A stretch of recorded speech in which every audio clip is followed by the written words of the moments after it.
Welcome to Guide Guru. We hope this video helps. You'll start now, power the smart switch and put it into pairing or AP mode so it can talk to your phone. Make sure your phone is on the same too. 4 GHz network.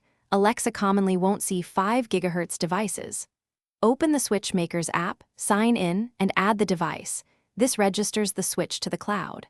Once the app confirms the switch is online, keep the phone and switch nearby, and prepare to use the Alexa app to discover it. Next, link the maker account to Alexa by installing the manufacturer skill and signing in. This allows Alexa to see your switch.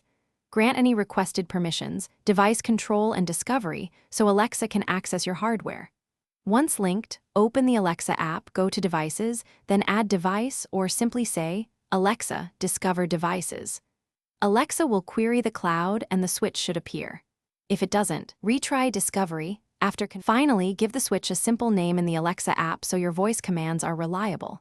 Test commands like, Alexa, turn on kitchen light, and observe both the app and the physical switch to confirm success.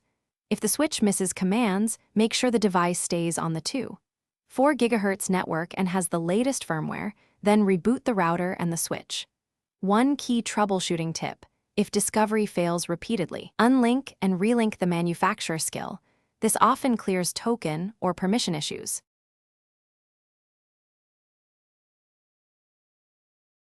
Thanks for watching. Consider subscribing if we helped you today.